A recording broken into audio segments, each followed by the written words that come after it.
Napoléon Bonaparte, la deuxième campagne d'Italie, 1799 à 1801. La deuxième campagne d'Italie qui commence en 1799, en 7, est un nouvel épisode dans la guerre qui oppose la jeune République française à la deuxième coalition qui se différencie de la première par la participation des troupes russes au conflit. Elle entraîne la reconquête temporaire de l'Italie par les monarchies européennes aux dépens de la France et des républiques sœurs italiennes. La mésentente en recoalisée et la contre-offensive française menée par Napoléon Bonaparte, de retour d'Égypte, amène en 1801 les belligérants à un armistice puis une paix de compromis au traité de Lunéville. Situation. En 1799, la Grande-Bretagne, l'Autriche, la Russie et l'Empire ottoman forment une nouvelle coalition contre la France. Profitant de l'absence de Napoléon Bonaparte bloqué en Égypte, les Autrichiens lancent une offensive dans le but de reconquérir ces possessions italiennes enlevées par ce général français l'année précédente. Sur tous les fronts, les Français ont 150 000 hommes, mais, en Italie, le général Barthélemy Louis-Joseph Chéret n'a sous ses ordres que 20 000 à 60 000 soldats et il commet l'erreur de diviser son armée en trois fronts, la division Serrurier à Lecco, la division Grenier à Cassano et la division Victor à Lodi, les plaçant sur un long cordon s'étendant de la Valteline jusqu'à Plaisance, au-delà de l'Adda. Jean-Étienne Championnet, qui vient de défaire l'armée du royaume de Naples et de capturer son chef, l'Autrichien Karl Mack, est appelé précipitamment à la tête de l'armée des Alpes. Ses troupes sont démunies. Trop peu nombreuses et décimées par le typhus, elles ne peuvent contenir l'avance russe vers la frontière des Alpes. L'offensive austro-russe, premier succès autrichien. Le général Chéret qui commande l'armée d'Italie composée de 20 000 à 50 000 soldats français, doit faire face aux 60 000 Autrichiens commandés par Michael von Mella. Étienne Macdonald remplace Championnet à la tête de l'armée de Rome et ses 12 000 hommes. De 30 000 à 50 000 soldats russes sont attendus sous peu, sous les ordres du feld-maréchal Souvorov.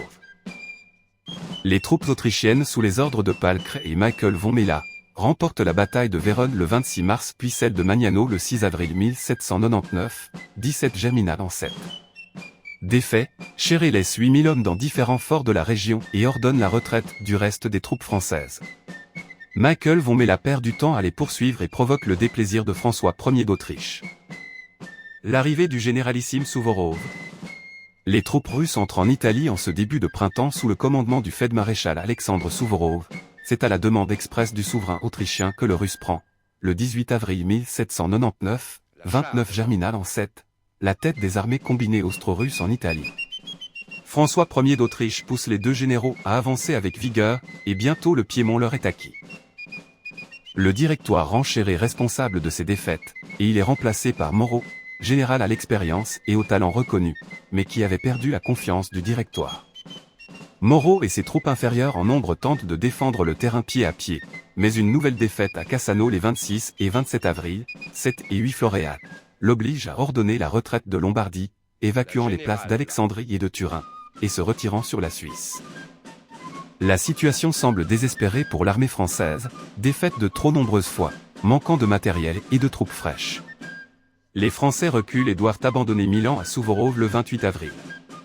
Une attaque des Alliés, traversant le Pô, du côté de Bassignana, échoue le 11 mai. L'armée de Moreau, réduite à 9 000 hommes valides, est décimée. Une tentative de contre-attaque échoue face aux hommes du général russe Piotr Bagration. Souvorov occupe très vite Turin le 26 mai et proclame la restitution du Piémont à son roi, Charles-Emmanuel IV. L'opposition des généraux autrichiens fait naître entre eux et Souvorov un commencement de mésentente. Effort de jonction entre Macdonald et Moreau. Macdonald effectue une marche rapide par les États pontificaux, la Toscane, pour arriver au débouché des Apennins.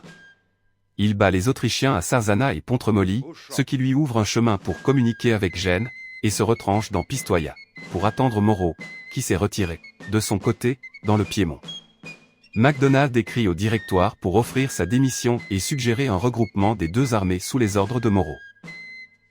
En absence de réponse de Paris, Macdonald prépare un plan d'opération combiné, espérant que Moreau s'avancera, et coupera les lignes de communication de Souvorov. Mais Moreau reste en Regène et la Scrivia, ce qui amène Macdonald à opérer seul. De leur côté, les Russes marchent sur la Trébie.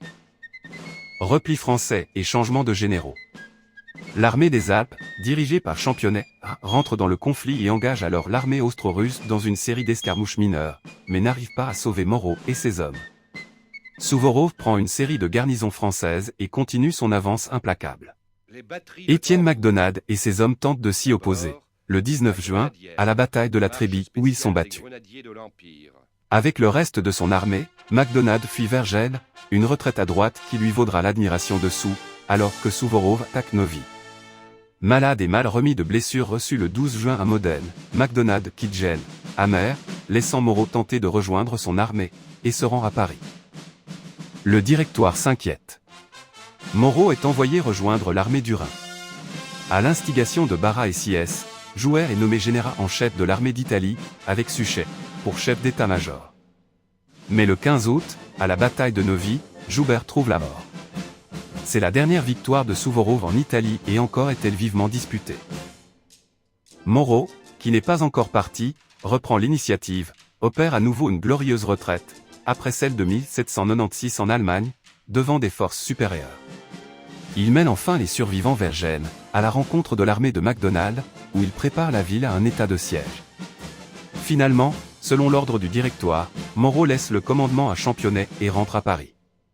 Le nouveau commandant en chef est battu à Genola, le 4 novembre. Peu de temps après, éclate le coup d'état du 18 Brumaire de l'an 8, 9 novembre 1799. L'arrivée de Bonaparte, le plan de sauvetage du consul. Alors que les armées françaises sont en difficulté en Italie, a lieu le coup d'état du 18 Brumaire, 9 novembre 1799. Revenu d'Égypte et fraîchement nommé premier consul, Bonaparte nomme Masséna en remplacement de Championnet, qui, malade du typhus, a demandé à être relevé. Avec sous ses ordres les généraux Soult et Suchet, André Masséna et son armée d'Helvétie part soutenir les assiégés de Gênes. Le premier consul confie à Moreau l'action principale de son plan, c'est-à-dire l'attaque de l'Autriche par le sud de l'Allemagne. Pendant ce temps, lui-même passera les Alpes par le col de Saint-Gothard, puis enveloppera l'armée autrichienne et fondera sur ses arrières. Mais Moreau, effrayé par cette double manœuvre, tarde à l'exécuter. Pendant ce temps, l'Autriche maintient son armée d'Allemagne sur la défensive et concentre tout son effort sur l'Italie. La division du général Suchet est rejetée dans le Var.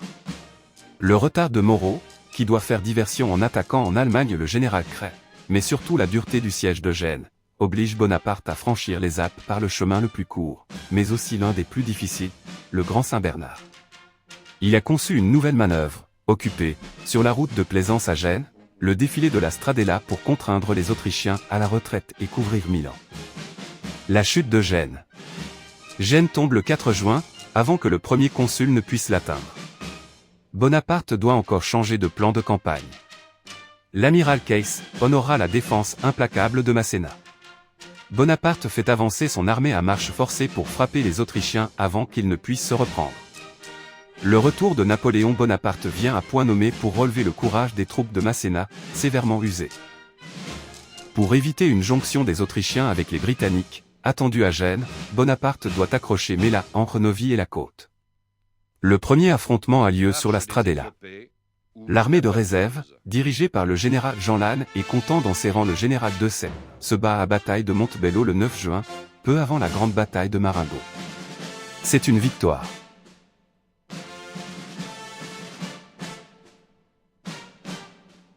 Marengo. Le 13 juin, Bonaparte n'a toujours pas localisé le gros de l'armée ennemie. Il envoie donc le lendemain son armée à différents points stratégiques. 2 divisions sont envoyées en reconnaissance, la division Lapoipe sur la rive gauche du Pô, et au sud la division de Dessay. Le consul aurait été vaincu sans l'arrivée décisive des renforts du général Dessay, parti en éclaireur. Ce dernier, à qui Bonaparte avait demandé de partir en éclaireur, décide de désobéir en entendant tonner les canons sur ses arrières. Il charge à la tête de sa division, tandis que la cavalerie française surprend les Autrichiens. Dessay croisera le messager que lui avait fait envoyer en toute hâte Bonaparte.